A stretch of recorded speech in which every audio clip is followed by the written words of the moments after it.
Hello, Fabulous Gemini. Welcome to your horoscope for the month of August 2016, Love Focus.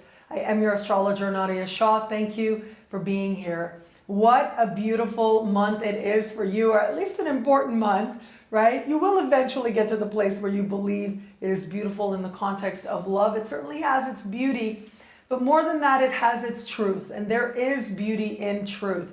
And a part of that truth is going to be as the result of your own awareness and your own honest evaluation of a larger lesson in love that the universe has been walking you through for pretty much most of this year so far. And this is being reflected and symbolized by Mars. Mars in the sky has been moving in and out of your opposite sign. And as Mars has been doing this, you have had to focus on another person. You've had to focus on relationships.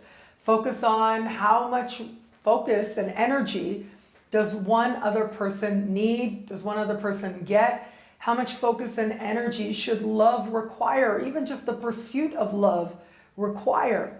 There's been a part of you that has been motivated to connect with another person. For a lot of you out there, it might have been one specific person. For some of you out there, it would have either been someone that you're interested in, that you're pursuing. For others, it's in an established bond that you're with somebody. And this person has needed more of your time, more of your energy, more of your attention. Well, where is it? Where's that right balance where you feel that you're giving in proportion to what you're getting? And where's that right balance between you feel that you have you, but then you also can give and you also can be with another person as well. So all of this has been up for consideration. I will also say this for a small percentage of you out there, small percentage. There might have been some issue of, what's true, what's not, how much is this person really being straightforward with me or not? Are they things I know or not? Am I going to confront this person or not on that? There might have been a little bit of that as well. Now, of course, a lot depends on what's happening in your unique birth chart. But having said that, all of this is to say that ultimately it is relationships where some of your most important learning and also important empowerment has been coming through. I would also say for a small percentage of you out there as well, it could be not so much that your partner was deliberately doing anything, but it could be that in some way they just were not able to be present, or through no fault of their own, right? They were going through circumstances that meant that you had to either be more present or they had to be more absent. All of that can happen under a Mars retrograde season. It ultimately comes down to how much energy does another person get from you or need from you or involve in your interaction with them. And also, I think of Mars as having to do with desire. What do you desire to give? How present do you desire to be? And how much do you desire to pursue or not pursue another person? This can also lead to you being drawn to another person, feeling very attracted to another person, feeling motivated to be with that person. But there may be some inaccuracy in the receptivity, let me put it that way. So it could be, that they like something very different. It could be that you think this person really likes you, but that's not really the case, or vice versa. It could be that you're connected with somebody, but you're not really sure how you feel about them, but you like that they seem so into you. These are the types of scenarios that can come up when you've got Mars retro in your opposite sign. Well, now that season is about to end. Mars retrograde season will end late this month. And as Mars leaves shadow, we'll meet Saturn in the sky. This is an especially powerful symbol because it speaks to truth.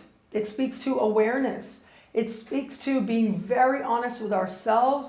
And for you, I would also say being very honest with another person as well. This is about seeing the reality of where you are in love and coming full circle, helping you to understand what it is that love has been trying to teach you for most of this year. What lessons is it that the universe needs you to understand so that you can move forward, making more conscious choices in the context of partnership and love? So if you are in an established bond, I do think that there's going to be some moment of self-honesty that takes place for you, but also some hashing out, some putting your cards on the table and feeling your partner is doing the same as well.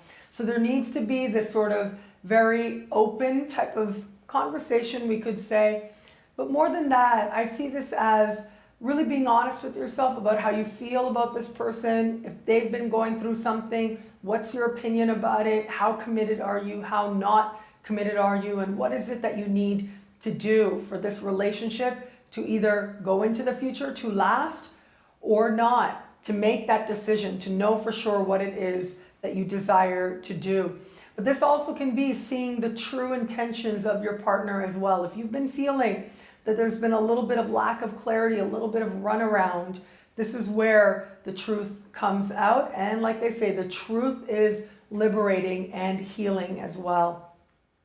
Now, this element of truth is also applies if you are interested in someone. So again, if you feel like you've been getting mixed messages or you're really into them and you're not really sure what's going on, and if you feel like there's been some of that, this is again going to be cards on the table. And if someone else could say that about you, again, truth is liberating, right? And the truth is going to become very evident for you especially. If you are open to meeting someone new, then this is going to be a really powerful time for you as well, where you understand from a different perspective and a very honest perspective where you are in regards to love and where it is that you desire to go. Considering that, as I spoke about in the general focused horoscope, we're going to be entering this period of eclipses, an extended period between eclipses. And this first eclipse happens mid-month, just before all this Mars leaving shadow and Mars meeting Saturn takes place, but in eclipse season. And so what this suggests to me is that really you are like leaving the past behind. You are eclipsing the past and saying, okay, the past is not going to have power over you anymore as you move towards a braver and more exciting future. There's a real sense of freedom in the air while Mars and Saturn are doing their thing. It is important for you to emphasize that happiness and luck and freedom energy in the air, because sometimes the truth, instantly brings happiness. Sometimes it may take a moment or two. That is possible. But regardless, ultimately this is meant to empower you. And this is meant to help you to garner the wisdom of the last few months, to let it sink in and make you more understanding, make you more aware of how there is love available to you. Love in front of you and love within you.